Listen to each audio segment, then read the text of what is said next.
Hey, toy family! Welcome to another great edition of the Marsham Toy Hour, where we discuss anything and everything designer toys. I'm Gary Ham. And I'm George Gaspar. And Carlos is out sick this week. But George, this is our 50th episode. Can you believe that? Congratulations. 50. I mean, we shouldn't really celebrate till we get to 52, though. That's a full year. 52 is the full year, but 50 is still a pretty big milestone. That's huge. Yeah. Congratulations. Well, thanks. Well, congratulations to you, too. You jumped You're on late, the only one that's been there for all of them. That's true.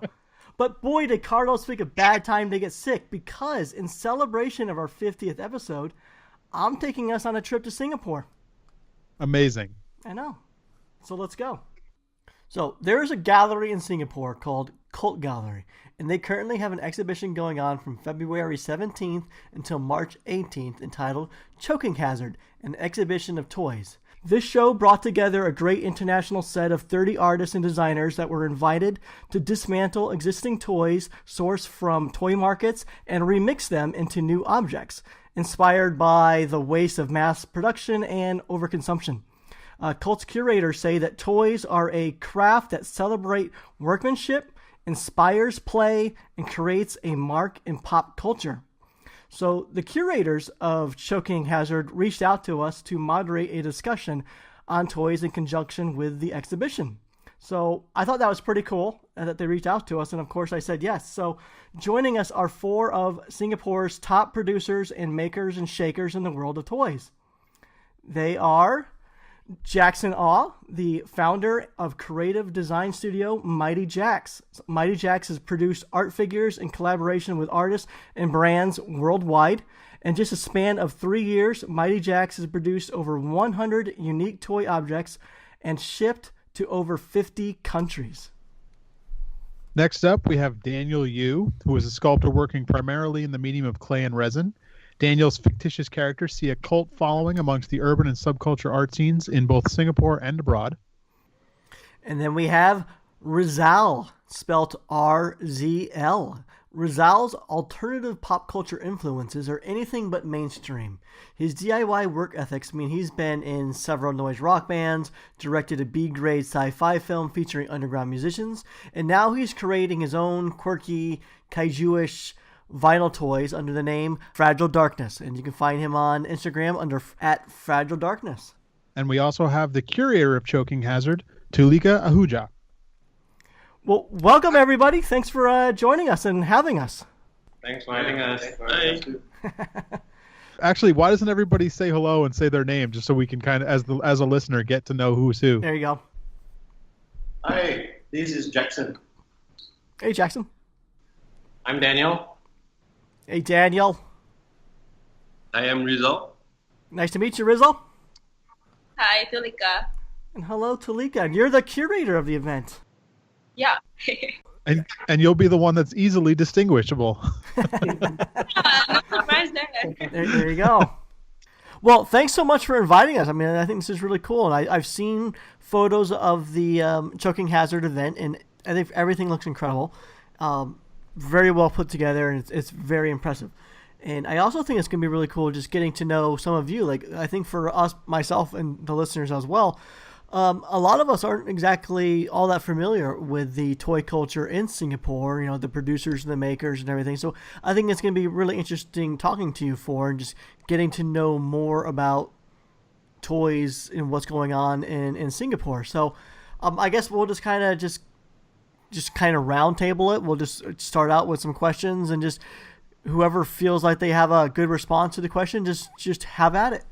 So why don't we start first with, so the toy culture has always been very strong in a few Asian countries like Japan and China and even Thailand. So how does Singapore's toy culture compare or relate to the other Asian countries? How does it compare to the rest of the Asian markets? Well, I would say Singapore is still quite a small market. It's quite a small industry. There aren't many toy artists locally, like myself, but in the industry itself, I mean, there are lots of other groups that make up the toy community here in Singapore, you know, like collectors, toy production houses, retailers. So we're quite a tight-knit group. I think few of us still hang out quite frequently as friends, just for over dinner and just to chat. So compared to the regional market, it's still a pretty small community here in Singapore. Okay. And who was that talking? Oh, that was Daniel. Oh, hey Daniel. Yeah, it's going to be hard to know who's who at first. So Yeah. So does anyone else want to further elaborate on how they might see how the maybe like past and present, or toy culture in Singapore is to explain to our listeners? Rizal here. I think there's a lot of new up and coming toy makers. Collectors has always been around. Even for me, I've always been collecting toys since I was a kid. And I think it's only recently, through social media that we get to expand and make more friends and make more contacts. And that's how we, kind of like start developing our own toys and toy lines. Yeah, and I guess it's a pretty young industry down here. But there are some new guys who are starting out and coming up with their own stuff, trying to hook up with other manufacturers and just looking for your own places to produce toys. Very good. No, I mean, that's impressive. Like, there's actually a lot of production coming out of Singapore, and you guys are saying it's just kind of a fairly new industry there. And like we mentioned in the intro that Mighty Jax, in just a 3-year time span, has produced over 100 figurines, and that's just a huge number in a very short period of time. And that, in and of itself, is a big accomplishment. So, congrats on that. And so that makes me think of, like, with the growing toy culture in Singapore, how do you, as producers and designers, see the toys themselves? Are they merely design objects to you, or do you view them more as a platform to put forth, say, a conversation of something bigger, like making a statement against mass consumption or gender or war or, some other, topic like that? Jackson here. And I think it's definitely a platform for them to tell their own stories, because at this point I really believe in the power of content that an individual can create. For example, Daniel and Rizal's universe are really different, and it has their own voice in it, and the art visually it shows as such too. So it is this content that will continue on to be, develop the new pop culture, develop the new, culture that people like. So to add on to that, Daniel here, I think toys at the end of the day they can be a platform, just like any other medium, like painting, sculpture, or illustration. It's just a kind of platform for an artist to convey a certain message. For my work, I mean, if you strip it down, I just try to make cool shit. I mean, I'm influenced by things like, popular culture, folk tales, and cultural traditions, and I try to add that into my work wherever possible. But as artists, I think we're just trying to make stuff that is validated by other people. Yeah, no, I like that. I mean, I agree with that. I remember going to art school, and I was just drawing what I thought was something cool, just a fun, cool idea. But my art teacher was kind of hoity-toity and would always kind of overanalyze the meaning behind every drawing that I did. And I kind of see how that can relate to toys, too. I think a lot of artists and designers and producers and whatnot, they just want to make something cool that looks really nice sitting on your shelf, and yet someone out there is going to interpret that and what's the real meaning behind that toy. And in some cases that's true, and in other cases someone just wanted to do a cool character design. Yeah, I mean, at the end of the day, they're just toys, I mean, they're like childlike playthings, and people shouldn't take them so seriously. But there definitely are some toys that out there that are definitely designed to send a message. Do you like those kind of the toys that have more of a story behind them, or do you just prefer them just to be an object to look cool on your shelf? Result here. I think personally for me, I find that kids today don't really play with their toys. They rather go for your iPads and your computers and your video games. Mm-hmm. When I was young, I mean, we didn't have any of this, and I played with my toys. I enjoyed my toys. I mean, I had like a Luke Skywalker figure that I went to the shower with. I went to the beach with. Did we all? And I think it's fun. It kind of flexes your imagination and as an adult, I think I still make use of that imagination to in my daily life and even in my work. And I mean, for me personally, the toys I make are something that can be a collectible item, but it can also be something that you can play around with. Yep, very cool, Rizal Skywalker. So now that you guys are all producing toys, have you found your collecting of toys stopping because you're using all of your funds to just make stuff? I think we all face that, right? Yes, but I was just talking to Rizal about it, and yeah, at the end of the day, I think a lot of us that are in the toy industry started out in some way or another collecting toys. So that kind of toy collecting has never really stopped, at least for me personally. I can't think about a point in my life where I wasn't collecting toys.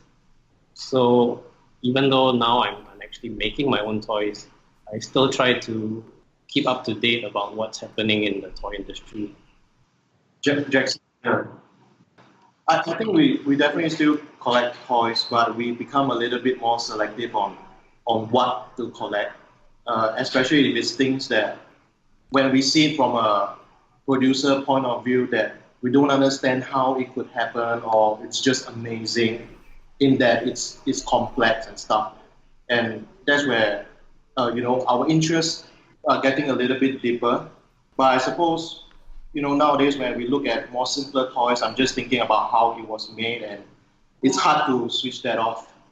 Yeah, I think to add to Jackson's point, being a toy producer or like a toy maker kind of informs you better when it comes to toy collecting. You begin to appreciate things that you won't normally look at if you're just a collector. Right.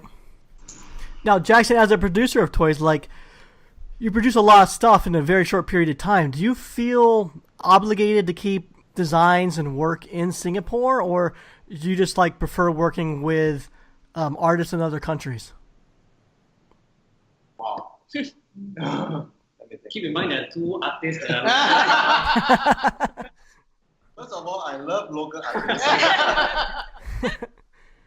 But the truth is, when we compare ratio to ratio, there isn't that much designers and artists there are here as in US, where the scene became really big and there's just a lot more people doing such designs. So therefore, the people that we work with has always been a bigger ratio going to US artists instead of local guys. But we still have one or two local guys working with us. Yeah. So with the scene being a little bit smaller, a little more new in Singapore, do you feel pressure to support it more out there than, say, the rest of the world? I mean, for me itself, yes, definitely it always crossed my mind when a new artist or someone from an art school locally, submit their work, they're asking us to produce it for them. And we always try to find angle to put them in, the best way to present them. Maybe something like a cult show and other events. But at the end of the day, I'm coming from a more business side of it, and I have to consider whether we are able to sell out to a certain quantity and stuff, and that makes sense for everyone. I mean, we don't have to make money, but we can't lose it. So yeah, sure. I mean, you're a business at the end of the day. You have to assure that bills are paid and production costs are paid and whatnot. It's not easy running a toy business, as you know. So with Mighty Jaxx is known for some of the most prolific collaborations with very global brands, and you're even gone into licensing with Looney Tunes and DC and whatnot, and you're working with Jason Freeney and Huck Chi. And so could you tell us about the process of embarking on a collaboration of such scale with, say, a license? Have you found it difficult to work with a license versus an individual artist? Yes, it's a very steep learning curve. We have always worked with artists, and it has been rather easy because they always wanted to get their art piece produced, right? And as do we want to have unique content. So that part was a mutual understanding, and things are rather smooth with artists. But with licenses, it's early last year we started working with licenses, and it's a different ball game. You know, we're touching a bit on commercial type of toys, and the whole process revolves around negotiating. You know, trying to cut one another, trying to get the best deal out of one another until they're actually on your side. So there's a lot of statistics to do with quantity that you can sell through, markets that you want to be in, and each market they're going to charge you a premium for it, especially US, since you know most pop culture content are really huge in US compared to Southeast Asia and other continents. So what I feel is that it's a trial and error. You know, we're just trying to bargain to come out with like a number that we could put to this project, and end of the day they just want to be paid, and we get to use their tags, logos, characters. But what I realized through this part is the importance of a really good distributor in terms of business side, which could really help you in expanding your licenses. Yeah. Well, good. I gotta commend you, because for only being around for like 3 years now, like Mighty Jaxx feels like one of the more prominent producing companies in designer toys today. It feels like every week or several times a month there's some sort of announcement, you know, going towards a pre-order for a vinyl toy or resin multiple or something. You got a lot of things in the works, and you're always staying in the public eye, and I commend you for that. Yeah, we try to create a habit, a habit for our collectors, where every weekend we'll have this Mighty Weekends. We'll introduce something new. I know we're touching a bit on licenses, and for us to do what we do, we have to touch on licenses at some point, and this is it. But we are also focusing a lot more on other original creations. We are still tapping back on where we came from. So every month you'll still see a new artist release, and next weekend we have James Jean coming out, which is very big. It's a dream for me to work with him. Oh wow, great! We're still trying to have that cultivate that this culture of original artists. It's, you know, licenses, it's just like a gateway drug for you know, the general consumers that never saw a designer toy. Yeah. Well, so I mean, you're right in the sense that, say, like 10 years ago, designer toys felt very like everyone just kind of wanted to work original and just do original stuff and didn't want to do licensing. But you know, today it almost feels like a necessity to work in licensing. You just really need to have that to be a sustainable company. But I have to hand it for you for, you know, the licensing that you've done, like say like the Snow White, the Bad Apple one that you did several years ago, or even the XX-Ray that you're doing with DC and the, you know, Looney Tunes and Warner Brothers.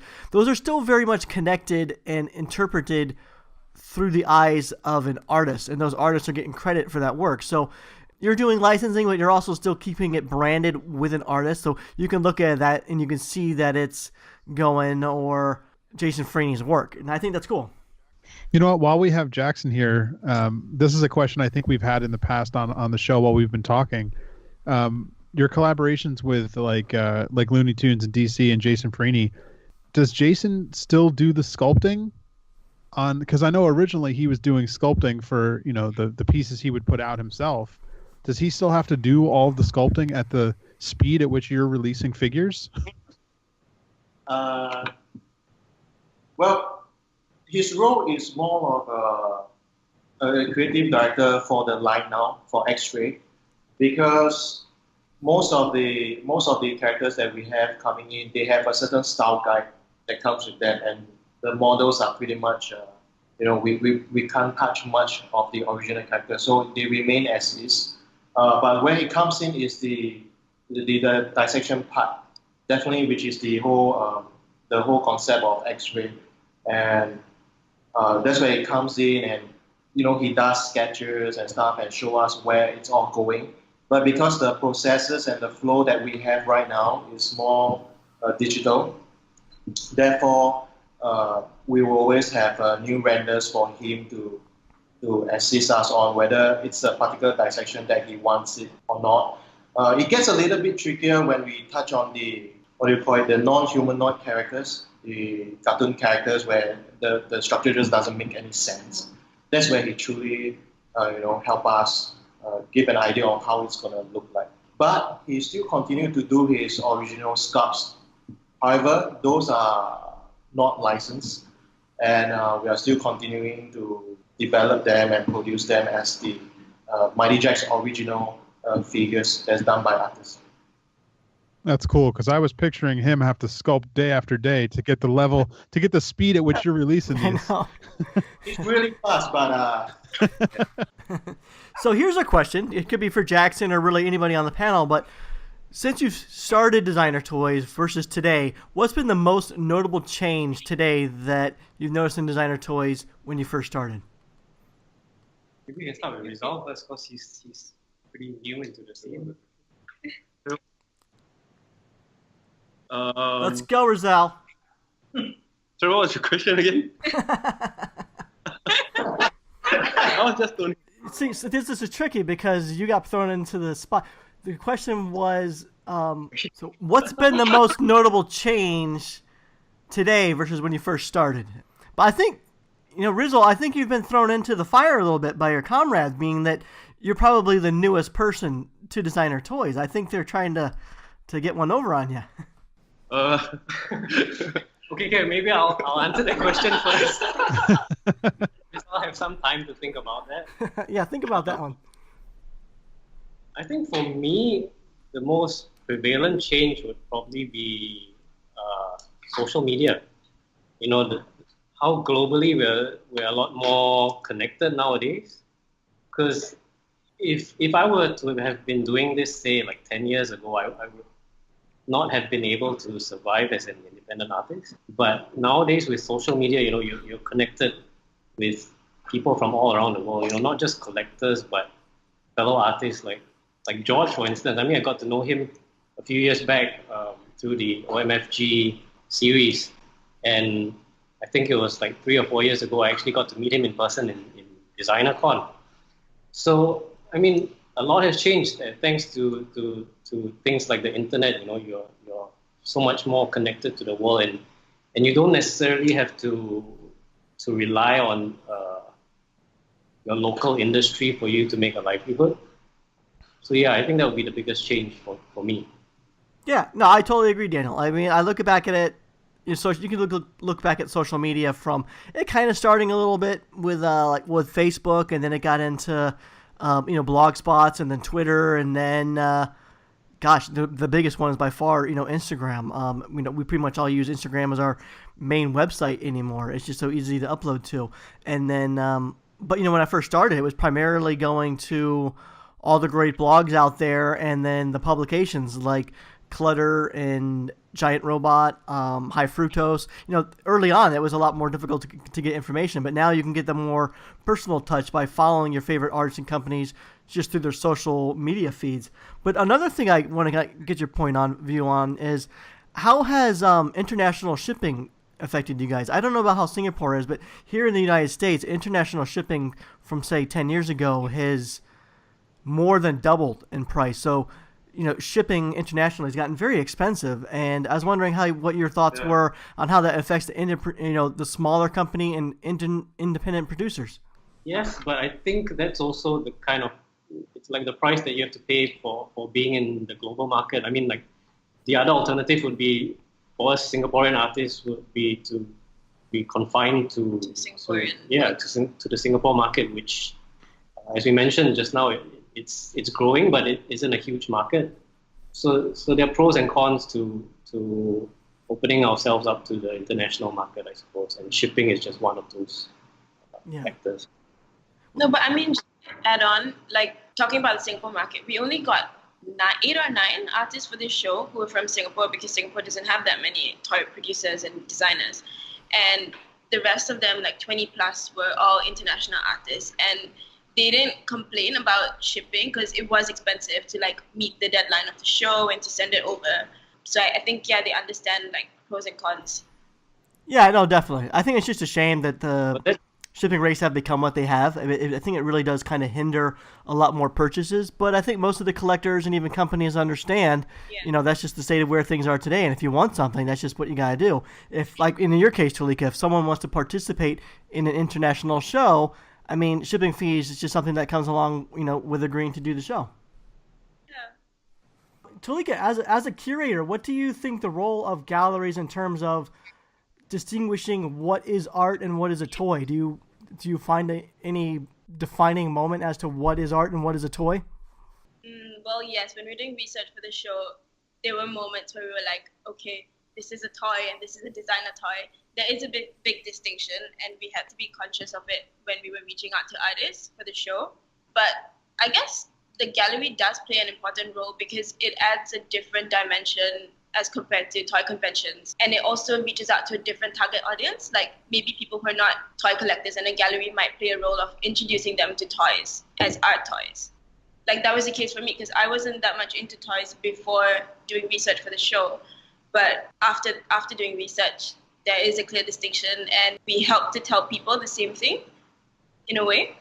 Yeah. So do you find yourself having to describe it when someone comes in off the street into the gallery and this is a completely new world to them? Like, how do you describe the show to them? It's just a world of toys. It's a strange world of toys. The dark-seated world of toys, right? Something like that.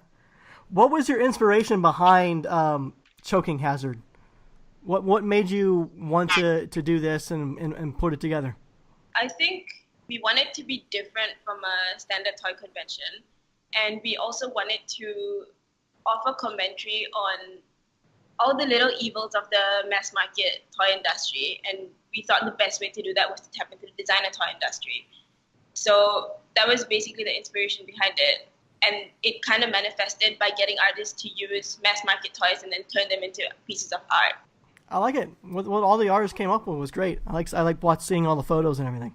Yeah, and then when we were doing research for it, we realized that a lot of artists, like existing bigger toy artists, like Scat One, for example, they already have this running commentary. Like he uses a lot of sriracha bottles and soy sauce bottles to create dunnies. So it already exists, and it was just about bringing it to Singapore. Yeah, I kind of like the same thing with Sucklord too, right? Like he sent kind of like, wasn't it exist? Did he do something original for the show, or did he just send over something that pre-existed? So he sent over his Gaylord Yes. toy, Okay. his 10th anniversary, the pink one, and he sent over his Chunghwa raisin toy, which was bought even before it was open for exhibition because our creative director saw the piece and he was like, I'm buying that, I'm going to frame it for the show and then we can display it up. It's like, okay. That's cool. I gotta say, I like the fact that you guys allowed some pre-existing stuff, to be in the show, because a lot of times galleries expect to have all new works, all new original creations. But when you're going international and whatnot, sometimes it's not always bad to showcase something that's already pre-existed, because a lot of people don't always get to see that work, and you're introducing it to new, fresh eyes. So to them, it's a completely new piece, even though it existed several years ago. I think that's cool. Yeah. Rizal, we have a question for you. Sure. We're going to throw you a curveball. We're not going to ask you that same question again. So, since you're fairly new, like how welcoming has the world of toys been to you? Like, as an artist that until recently has not used toys as his main medium, could you tell us about like what the entry point into the scene has been like for you? I think it was very welcoming. I think the toy community, the people in the toy community are very friendly, whether they're collectors or they're designers themselves. I've not had a bad experience so far, and it's been pretty smooth for me. I'm just waiting for something to kind of like hit me when I least expect it now. Sure. So I was also pretty lucky because with social media and internet, it makes for easy conversations and communications as well. So I have managed to collaborate. We're working some collaborations with people from overseas, all the way from Norway to UK to Canada. So it's really far out places that I don't think I would have thought of working with people there. Yeah, I mean, it's very exciting, very interesting for me right now because it's a fairly new market being a toy producer. As a toy collector, I've always I kind of know certain people who collect certain toys, and I know who to approach if I have questions on it. But as a producer, sometimes the collectors themselves might not have insight into how toys are made. So it's a whole different way of finding out things that are not normally out there. So a lot of research, a lot of cold calls, a lot of cold emails, and it's been really great so far. And I find the toy community has really been very encouraging. I mean, whether in terms of poisoning each other to buy the latest releases or even just to support shows like this and all that. That's great. That's great to hear. And so I was looking at your Instagram account and what you did for the show, the Fang guns. Those are made out of vinyl, right? Yeah. So, I mean, usually when someone starts breaking into the toy scene, usually they start out with something like a resin or something. But for you just to start right out of the gate doing vinyl, and I've actually heard that vinyl is like notoriously hard to get in Singapore. Like, could you tell us about the process of using vinyl, like as an early artist toy maker in the scene? Okay. I think for me it was a very calculated move. I kind of thought about doing resin and all that, but for something of the size of my figure, I didn't think resin would be suitable. It has to do with the medium as well. Vinyl is something that is definitely hard. I mean, I don't think we have any factories doing vinyl over here, and I would have to go through other means to do it. So I mean, when I was looking up for contacts for vinyl making and all that, again I had to reach out to social media to get contacts overseas, and I even went down the Japan route, but that was going to take me like a few years to produce. Sure. So I went alternate means as well. Yeah. So did you rotocast those yourself, or did you have someone else do it for you? I got someone to do it for me. So basically, I came out with the design. I came out with a prototype mold for it, and then kind of like ship it overseas, and the person over there kind of took care of all the production process. Okay, so you did all the sculpting and you made the molds, and then you just sent them off to someone else to do the casting. Yeah. Cool. Simply because I couldn't get anybody to produce it here. That's interesting. I didn't know that there wasn't any factories working in vinyl out there. I guess, I mean, if you're talking about commercial vinyl, like making bottles and all that, there would be, but they probably would not be interested in looking at a small quantity of production run. I mean, that's pretty much the same problem we face here. Yeah.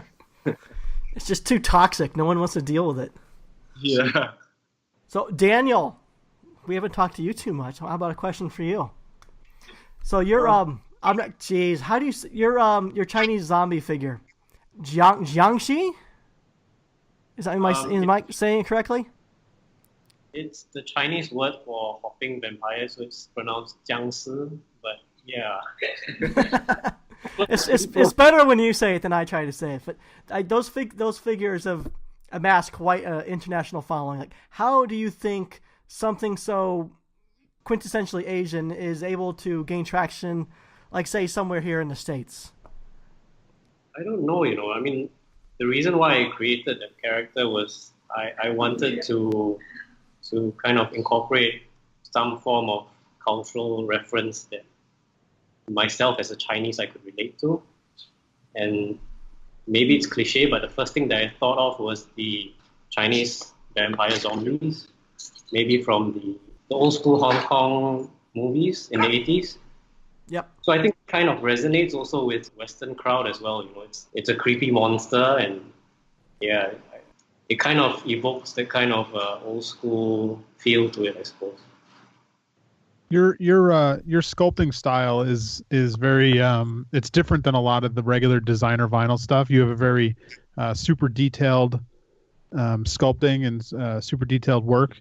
Is that something that you consciously decided upon when you were starting, that you wanted to do more of a sculptural piece than the flat, like more like flat planes with a more painted option? I don't think it was a conscious effort, but as a collector, when I was first starting out, I was always drawn to toys that had excessive detail. Companies like McFarlane, for its time, they were doing things that no other toy company was doing, and I really liked the style that evoked. And I also drew a lot of inspiration from wargaming miniatures, like Warhammer and stuff like that. I really appreciated the amount of detail that was put into such a small piece. And so I guess subconsciously, when I was starting out, that was just the kind of look that I wanted to emulate, because these were people that I looked up to. Cool. Earlier, you kind of alluded to that you had previously worked with our George Gaspar on the first series of the OMFG series. Tell me, how was it working with George? Oh, come on. I'm here. He can't say, well, you could say bad things. That's fine. It's just you and me talking. George isn't here. No, I mean, it was great. I mean, because I think how the OMFG series came about was, at that time I was still doing quite a bit of custom figures, and I would post my finished works on October Toys, the forum. Yeah. And that's how I got to know about the whole OMFG initiative, and I decided to try it out, because how it worked was that the first series, I think, anyone on the forum could submit their works, and be it sculptural or even if it was a drawing, that'd be fine, because I think George would eventually sculpt it. So I decided to sort of try my luck and enter the series, and I was fortunate enough to be part of the inaugural OMFG series. Mm-hmm. And yeah, I mean, George was great. I mean, at that point of time, I hadn't been working on resin casting. So what I did was I sent over my original sculpt, and I think George got it done in resin, and he tweaked it so that it would be producible in PVC. So yeah, no complaints here. All right, you're being way too complimentary of George. All right. Hey, I'm nice sometimes. So, Danny, your sculpting work is fantastic, but you're also like an amazing painter as well. I've seen that you've done some amazing customs. Even our previous guest, James Groman, you worked on, doing some of his figures. But you also helped do some paint test samples for Mighty Jacks as well, don't you? Yeah, that's right. I mean, I've had the good fortune of being able to work on certain custom figures that I'm personally a fan of, like James Groman. And I've also done work for Mighty Jacks, like paint samples. Yeah, Dan is a great help for us when when we're touching on like the complicated stuff, like Nitro's piece, the rabbit, and he was the one who painted the paint sample. But now he rarely has time for that. You guys got to make time for each other. You guys got to support each other. It sounds like you guys already are, though. I blocked his phone number already. That's okay. I blocked George's too. So, all good. So speaking of blocking, we got blocking some time for our sponsors. We got some great sponsors here at the Marsham Toy Hour. We have Prints on Wood. If you are an artist or a photographer and you'd like just ever wanted to see your work printed on beautiful sustainable wood, well, we got just the people for you. Head on over to printsonwood.com and see all the services they have to offer you. They do amazing work. You won't be disappointed. And there's 3dretro.com for all your designer toy needs. Also, if you're in the Southern California area, they have a beautiful brick and mortar shop out there in Glendale, California. Check them out. And then we also have StrangeCatToys.com. Huge selection of designer vinyl toys, and if you use promo code Marsham at checkout, you'll receive 10% off your order. So thanks again to all of our great sponsors, and definitely be sure to check them out. All right, let's get back to it. Were all of you collectors before you got into creating stuff? Yep. Yeah, I think we all are. Yeah, definitely. Who has the biggest collection? Who has the biggest collection? Jeffrey Coe. Yeah, he's not even here. Yeah. He's probably got the biggest collection. His collection's insane. Just it gives me anxiety. I know toys aren't supposed to give you anxiety, but the way he just displays everything and everything, it's kind of like, a lot of people put, like even George mentioned, he doesn't like to just put one or two toys on the shelf and just let that one toy be seen and displayed. Like just crams the entire shelf with hundreds of toys. I kind of feel that's what Jeffrey Coe's collection is. You just walk into this room and there's just thousands of toys just stacked behind each other on shelves, on walls, on the ceilings. It's a lot to take in. You could take stuff from his collection and he won't even notice. No. Why don't you try that and let me know how that works? Yeah. So what kind of background do you guys all have? Did you go to art school for anything, or is it just something you were interested in, so you picked it up on the side, or how did you guys get started in this? Jackson here. I studied web digital media, so I mainly work with websites and interactive media, mostly online platform stuff. Daniel here. My educational background is actually in business, so it's got nothing to do with art. But for me, it started out with customizing action figures. So back when I was collecting, like Star Wars figures and stuff like that, there were certain characters that Hasbro wasn't producing yet at that point of time. So I took it upon myself to create those characters that I wanted.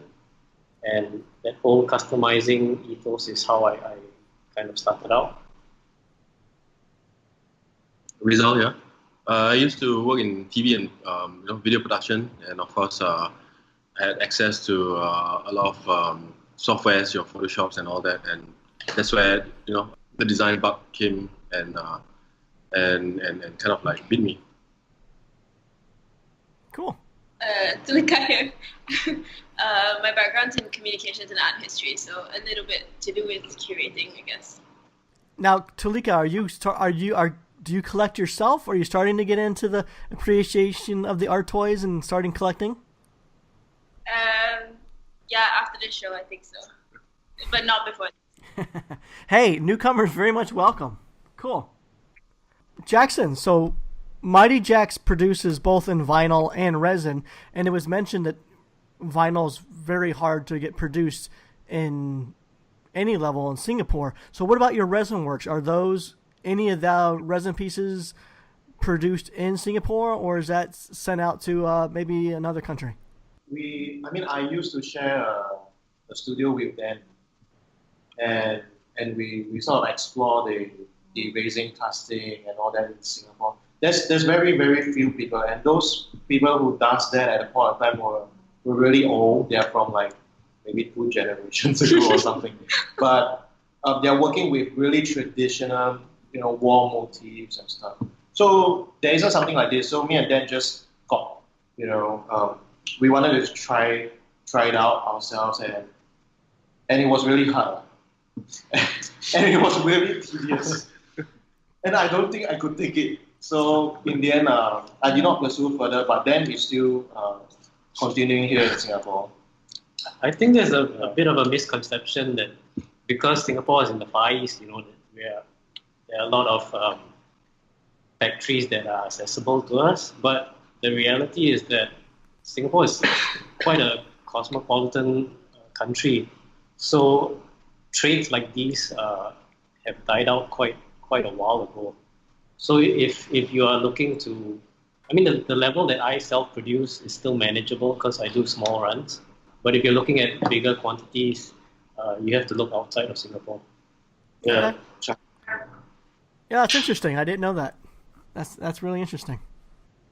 So Jackson, another question for you. With the rate of growth that Mighty Jax is seeing and all the releases and whatnot, how many employees do you have working for you now? I imagine starting out was primarily you just managing all the outsourcing of the work and seeking out artists and whatnot. But are you getting help now? Do you have in-house help and in-house artists working for you? Actually, we started in 2012 in my bedroom, and it's just me doing all the different processes, understanding how it is. But as we grow from year to year, especially last year, which is a huge growth from us, we have 17 full-time employees now, and some are based in China to help with the production side of things. But as we grow, I realize that we are not that much of a toy company as compared to a content creation company, a studio. So most of our resources and manpower are in the design department itself, where we have 7 individuals doing the design work, the concept work. And what we really want to do is to develop new universe, new worlds that we love, new characters that we can play with. Toys, as we progress, toys become like an outlet for us to turn them into tangible objects. But I would say that we are more of a content studio, actually. Okay, when we were talking to Jeffrey Coe at Flab Slab, he kind of had the same description of his company. It's like he's not primarily based in toys, but he does a lot of creative stuff through his agency, and I've always kind of thought of Mighty Jack as primarily a toy company, but it sounds like what you're saying is you guys do toys, but you also see yourself mainly as a creative content. So you do creative designs for other properties and licenses that probably have nothing to do with toys as well, correct? Oh no, we don't do OEM. We don't do third-party jobs that other brands that require of us. What I meant is that we only make our own stuff. We only generate our own content for our own products. But I think of ourselves as a content creators. But it's only for our own products, if that makes sense. Okay. I was hearing it as maybe you guys are also a design house as well as maybe you help out with some graphic design or commercial work for other companies, in addition to producing toys. That's kind of how I was interpreting it. Oh, okay. No, I guess we are a toy company. So I mentioned Flab Slab, and so speaking of Flab Slab, there's also Pauber, and then there's you guys, Mighty Jack's out there in Singapore. So being a smaller country with not a whole lot of production and toy industry out there, what's the relationship between you 3 companies? How does all that work? Are you guys good friends? It's not so much of him, it's more of his toys, really, that we are friends with. I mean, do you guys meet up for conventions? Or are you guys all close friends, or what's the relationship there? Or is it competitive? Do you guys hate each other, and you just want to just? we do meet up I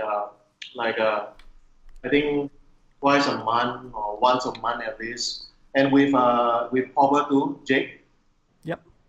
And it's just a small community, and we just hang out, have some dinner, and talk about what are the new toys that we're gonna buy, and chasing Dan to give us our stuff that we pre-order. Sure. It's not a big community here, like we mentioned before. So I think any animosity is pretty much unwanted. I mean, there's no point in having any kind of competition. I mean, friendly competition perhaps, but at the end of the day, we're all still friends. Are we?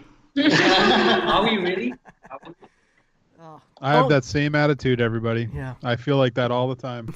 Me too. I like the small town feel or vibe that Singapore's got going on. I think the main issue is that we're so small.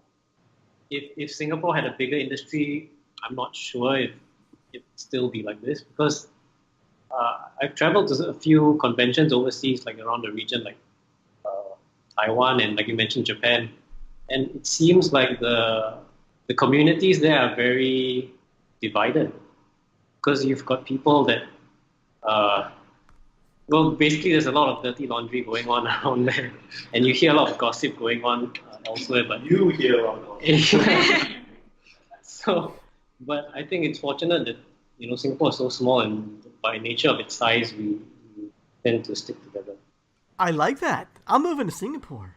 No, but you had mentioned conventions. Like, how often do any of you actually get outside of Singapore to attend? It seems like there's a bunch of conventions going on in Asia, and so how often do you guys get to go outside of Singapore to attend some of the other conventions going on?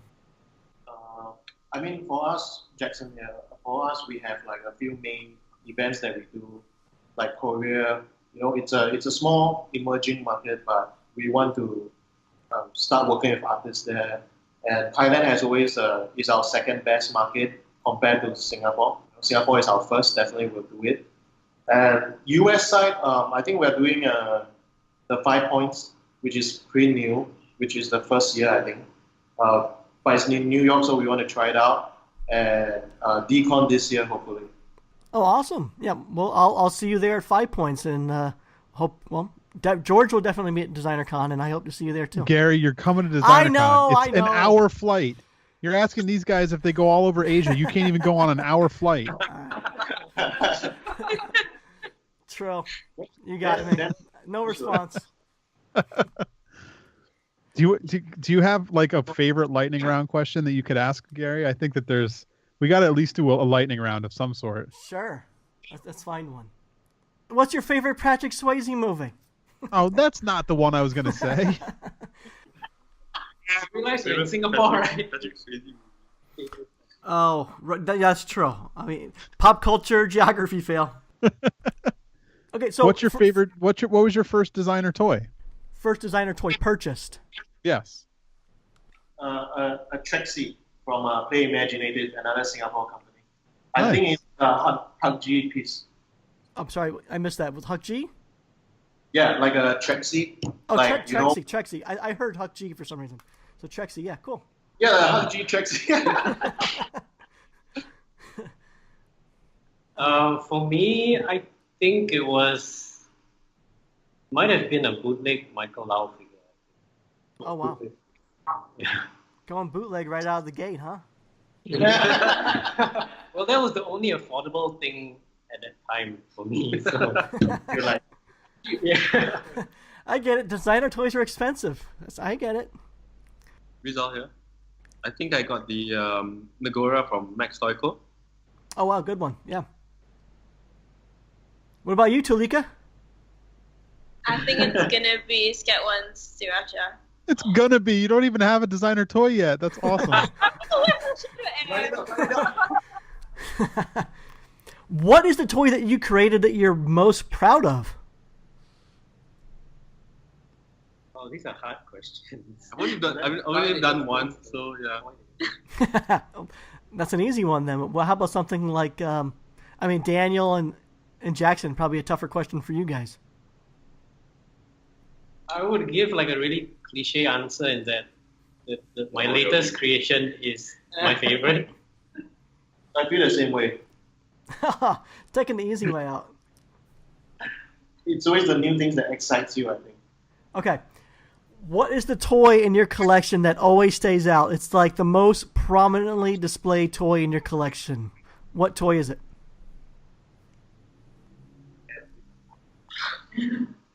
Don't all jump in at once. For me, it's like a 10-inch Playmobil figure.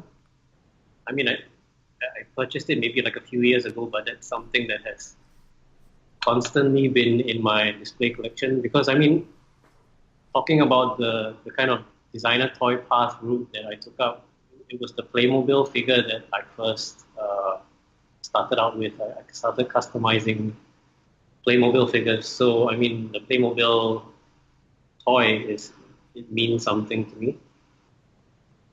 Cool. How'd you get a 10-inch one? I didn't even know they made 10-inch figures.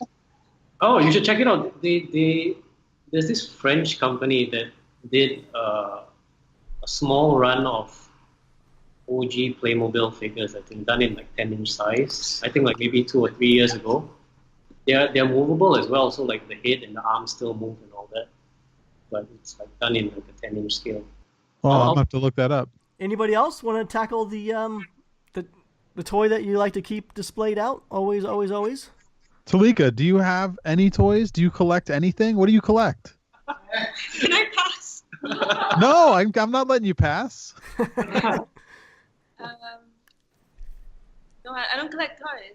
I don't. Yeah. What else do you collect? Shot Do you glasses. collect art? Do you collect purses? Do you collect shoes? Do you collect? I mean, what do you collect? Do you have anything? I have some shoes. I really don't collect like one specific thing.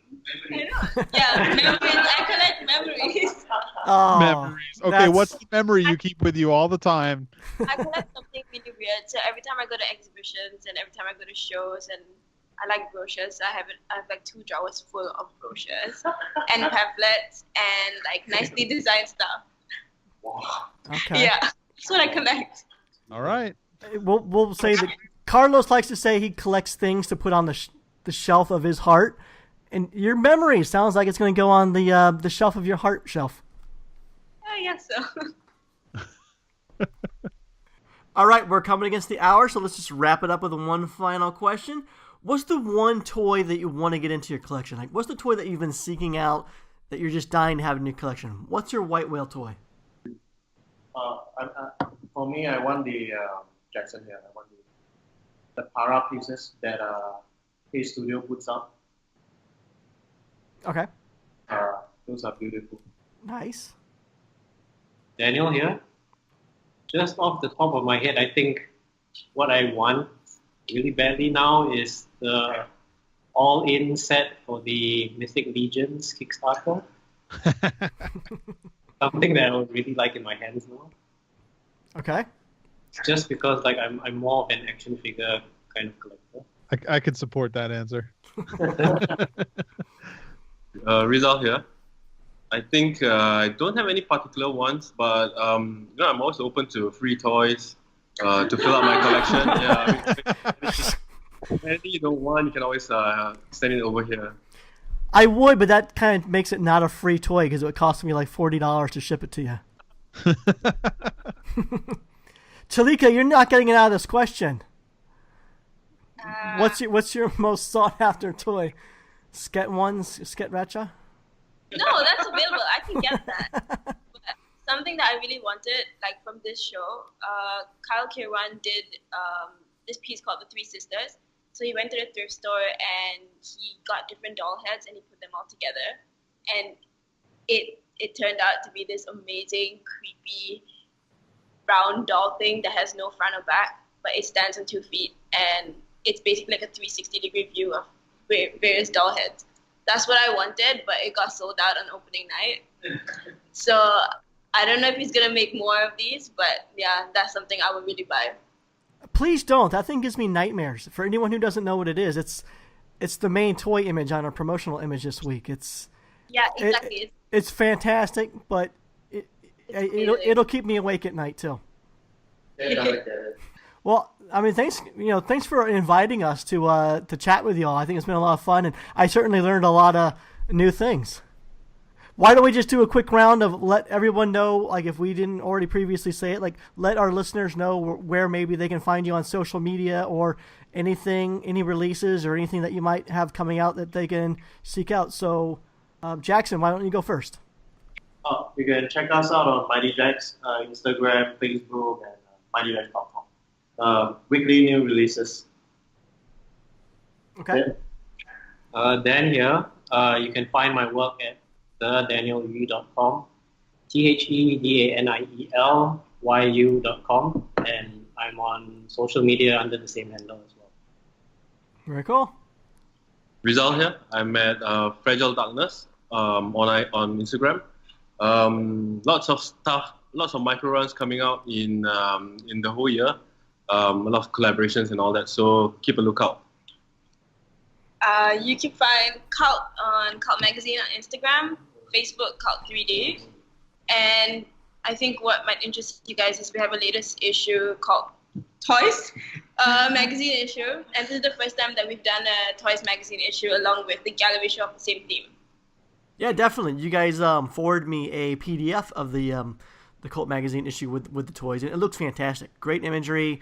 I love the subject matter. I would highly suggest picking it up. And also, congrats on the Choking Hazard exhibition in conjunction with the Kult magazine. Everything looks great. Very well done. I commend you. Excellent work. George, why don't you let people know where they can find you? George Gaspar on Facebook. That links to a lot of things, I guess. One day I'll get that all straightened out. And What about Double G Toys? I don't have anything going yet. Double G Toys on Instagram, but it's all right. One day I'll get that going. All right. Well, I'm Gary Ham. You can find me at Gary Ham on Instagram or my website, superham.com. Thanks again, everyone. It was great talking to you. Jackson, hope to meet you at 5 points if you make it out. And this has been the Marsham Toy Hour. We'll be back next week, not because we have to, but because we want to. Until our next transmission, we're signing off. Bye. Thanks for having us, guys.